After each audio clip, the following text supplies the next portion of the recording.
Good evening, good morning, good night, you lovelies. It is the one, the only, Cappy D. Barra. We are here for a review for Raw, August 18th, 2025. This takes place in this town of Philadelphia, Pennsylvania. The crowd is pretty hot. The crowd is pretty loud. We could always give our appreciation to the crowd for that. Small little recap on the rest of Triple Mania. Apparently it was fucking awful. The Judgment Day was there. For some fucking reason, the Judgment Day was at fucking Triple A's fucking WrestleMania-esque event. Why? Why? Just why? Why the fuck are the Judgment Day in Mexico? Why? Oh, Raquel Rodriguez, is she like Dominican? Like, there's nothing about this shit that makes sense. And it's only there because the Judgment Day, again, is a creation from Paul Levescate. That's it. If this wasn't a fucking creation from Triple K, Triple Fraud, Triple Trumper, then we wouldn't be fucking getting the Judgment Day in Mexico. Omos goes up against a midget, which is like, it's an okay gimmick match, but when you realize that this nigga Omos was in NOHA, putting on 5-star caliber fucking matches to a crowd who couldn't get enough of him. He was in Japan, arguably bigger than some of the Japanese guys, no pun intended, simply off of his fucking stature. And now he's wrestling midgets for laughs and entertainment because God forbid a black man from our company goes over anywhere. God forbid a black man from our company goes over fucking anywhere, bro. Natty goes out there. She's easily the fucking highlight of the night. She goes out there in her fucking badass Natty performance. It's amazing. It's fucking amazing. It doesn't get anything though because we're going to talk about it later how this fucking company treats Natalya. The crowd also chants for Del Rio the pedophile. I don't know what you guys want me to do about that. I literally don't know what you want me to do about that. Look up Albert Del Rio, child endangerment. You tell me what the fuck I'm supposed to speak about with Albert Del Rio. This entire fucking event was a fucking mess. From Dom losing, from the Judgment Day even being there, from all these superstars being on this card, not getting pushed anywhere. Natalya isn't going to get pushed anywhere properly after this. Neither is Omos. Oh my fucking gosh, man. Oh, it's between this shit and the fucking women's title division. Oh, I could cry. I could fucking cry, bro. The women's division is in shambles. Fucking shambles, bro. It's insane. Half of the fucking main carders are injured. The other half can't get good booking. They can't get good matches for shit.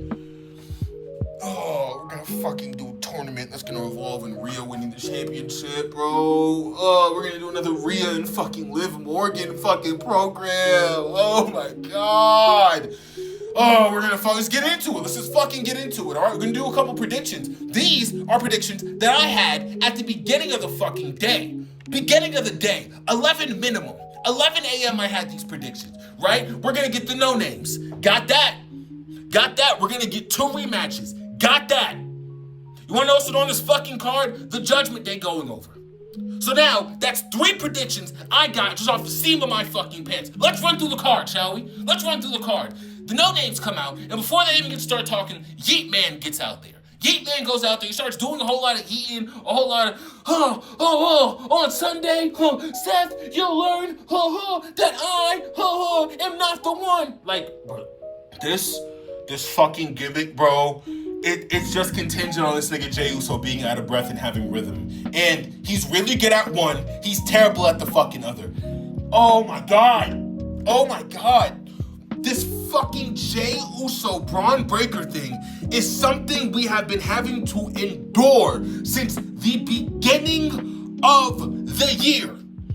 Does anyone else remember when this nigga Jey Uso went up against Braun Breaker and he won the IC championship? It was the only thing the feds could be talking about for a while. Me included. I was very fucking happy for Jey Uso. He sits here and now he is just another part of this no name, not the Shield, not the fucking Death Rider storyline shit. Division. Even the wrestlers are like, bro, we're not calling this shit. Like, we're not calling it the division. We're not calling it division. That's just ass. It's awful. It's zero fucking creativity, bro. It's just a talking match. That's all it is. It's a fucking barking match. These two sit back and they bark at each other. Paul Heyman makes some comment about Tommy Dreamer. Let me just sit here and fucking explain something to you people about Paul Heyman. Paul Heyman, right? He is the reason ECW even fucking exists. He's the reason it even fucking exists. Sabu, Tommy Dreamer, RVD. They're the reason ECW thrived.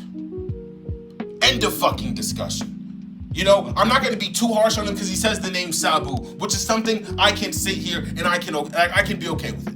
I can be okay with that for 4 seconds. Until he sits there and he invokes that for some reason, he also believes that Tommy Dreamer should be dead. He thinks that Tommy Dreamer should be dead. Now, for some of the younger cats who don't know, Tommy Dreamer was about 14 feet away from blowing out the skull of Paul Heyman in Minecraft on one WrestleMania 17. That almost happened. It almost happened because Paul wasn't fucking paying his guys.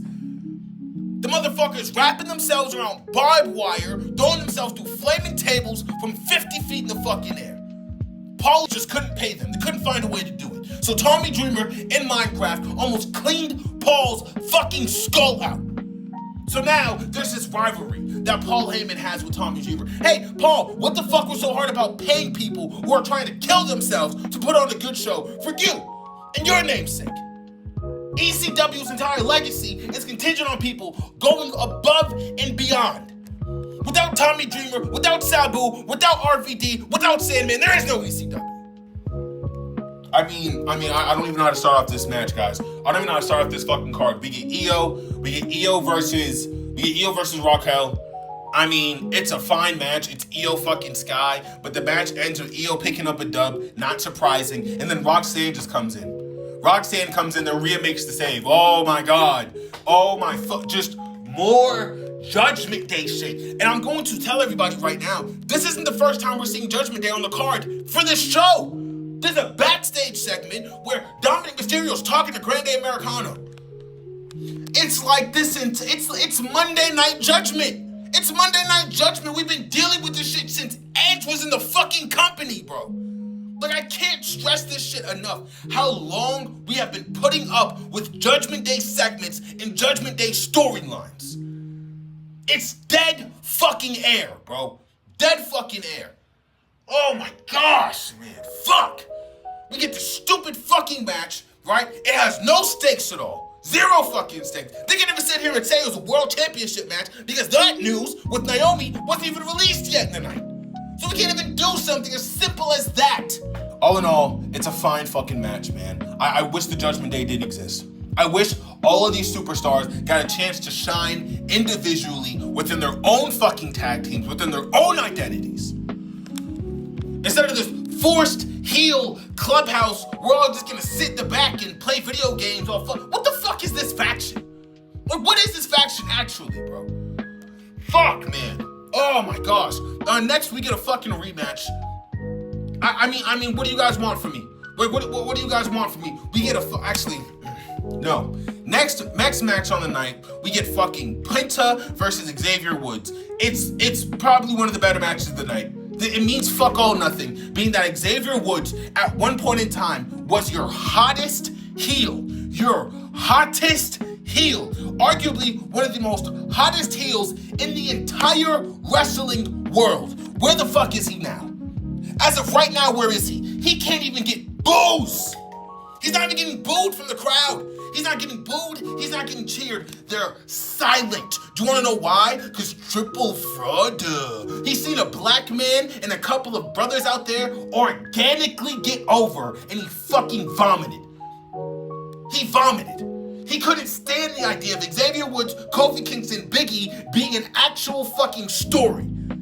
So they do this one-off burial, by the way. Even on a kayfabe standpoint, you're mad at somebody for taking a bump and almost breaking their fucking neck? Like, that shit, even from a heel, it doesn't make any fucking sense. But you do this shit to embarrass Biggie. To fucking embarrass him. Then we have Xavier Woods come out here 7 months after being one of the hottest heels, and he can't even get fucking reactions from the crowd. This company, man, it just has such an interesting way of making their superstars feel like nothing is going for them. Like nothing is happening. We're going to be getting to this later with LA Knight and Punk. This shit feels like a freight train heading for a brick wall. Next we get fucking Becky versus Natty. Oh my God, Natalia has been wrestling for almost 100 hours a week for 5 years straight for the same fucking company, and she can't even get over on somebody who's barely there. Becky is there to speak and leave. She rarely wrestles, and she's the fucking champion. So now, as a conglomerate, we have Becky, somebody who barely wrestles, Natalie, somebody who wrestles constantly to a tiresome amount, to the point where she has to get a whole new fucking gimmick. And she still can't get a fucking win. And then what do we have after? We have her getting limped off and carried out like a fucking shot dog by Maxine fucking Dupree. This company has such an insane grudge with the Neidharts. It's obvious. There isn't a company alive, there isn't a company around on this planet that would see Natalie fucking Neidhart and everything she has to bring to this industry and go, put her in catering. Put her in the jobber category. We don't fucking need her. Are you fucking kidding me, bro? And I predicted that we would just be getting more rematch slot bullshit. I predicted this shit. Verbatim. Ver-fucking-batim. And that is exactly what the fuck we're getting. We're gonna just keep getting this Natalie and Becky thing until Natalie goes under on the next fucking pay-per-view. This shit is insufferably bad, man. It's insufferably bad. Insufferably bad. We get an LA Knight and Punk segment, two faces. Two faces don't like each other. What the fuck am I supposed to say about this program?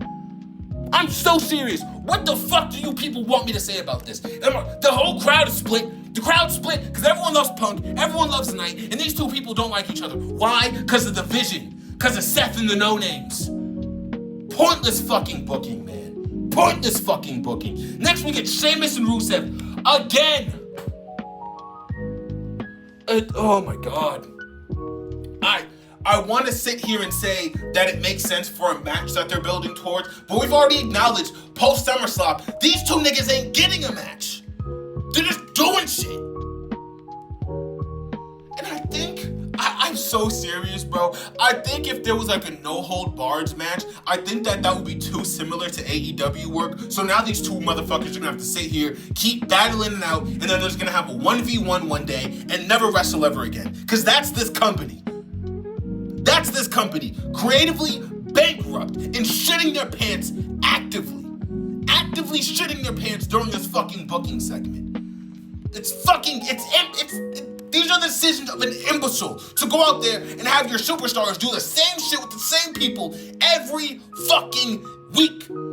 Every fucking week. It's Seth, Sheamus, Becky, Seth, Sheamus, Becky, Seth, Sheamus, Judgment Day, Becky. Same fucking formula every week. Punk and Jay have a fucking talk. Fuck is that? Jay's really unhappy that Punk's out there. Because apparently there's a match between Jay and Braun. Who gives a fuck about that? Nobody gives a fuck about that match, right? Punk and Jay are having a conversation. And Jay essentially says, yo, I don't need your help, Oos. Yo, listen, when it hits Sunday night, Oos, I'm going to take your head off, Oos, and that's it. I don't want your help. Do you want to know what the fuck happens at the end of this match with Jey Uso and Braun Breaker? Guess what happens. You fucking know what happens. They run in and they start kicking the shit out of fucking Braun Breaker. They start kicking the shit out of Jey Uso. And LA Knight and Punk have to find a way to make a save. Two faces who don't like each other.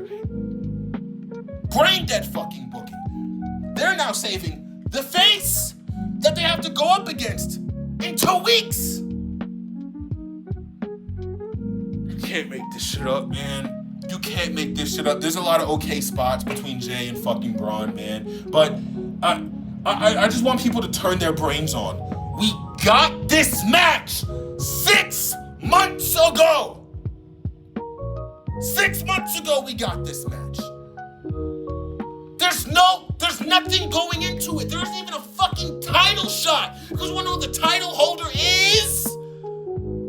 It's Seth freaking Rollins. It's just a match to be a match. And it's like an ECW-esque match. There's a lot of trash cans and kendo sticks. Ooh. Are you feeling it now, Mr. Krabs? Are you feeling it now, Mr. Krabs? The IWC will tear apart AEW for even having 2 fucking people blade in an 8-man death match. But this shit can go on. This fucking parody of what ECW put on. It's a parody. That's all this shit is. It's a joke. They're sitting out there in there hitting fucking suicide dives with trash cans. Just for a fucking run-in to sit here and nullify the whole match.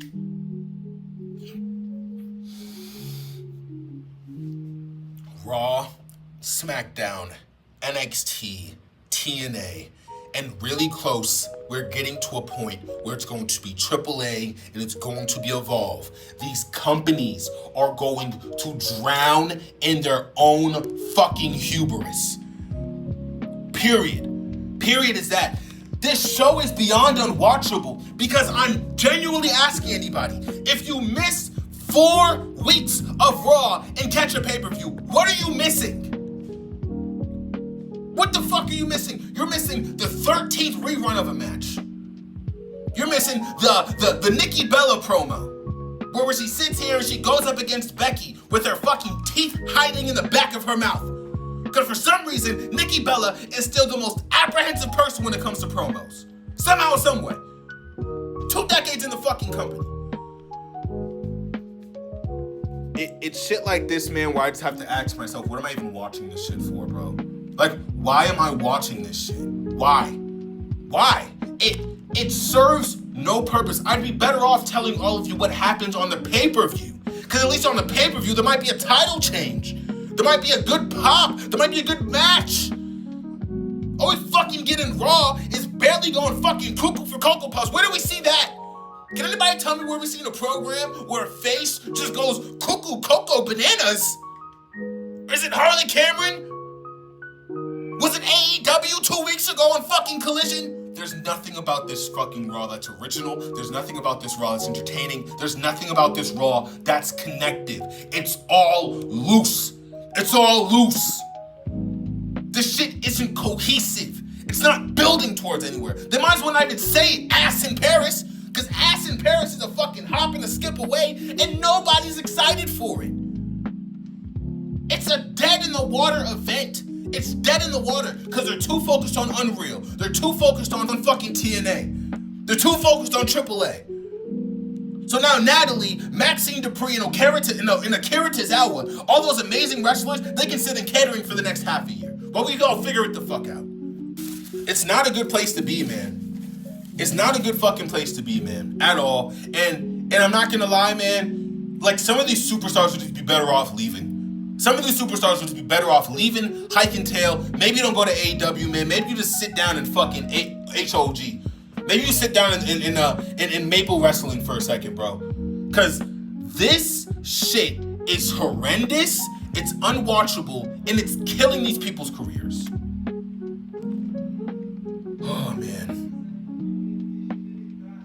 Oh, man. This has been Cappy. This has been Cappy DiBara. This show was awful. This was a bad show. They should have just took this taping down. They should have never reviewed this. Should have never released this taping, man. I'm gonna take a nap. I'm gonna try to just like recharge after this fuck ass show. The weapons video is going up. I can assure everybody of that sometime tomorrow. And I pray that Dynamite does not leave me with the same negative fucking taste in my mouth. Because I'll be here for it.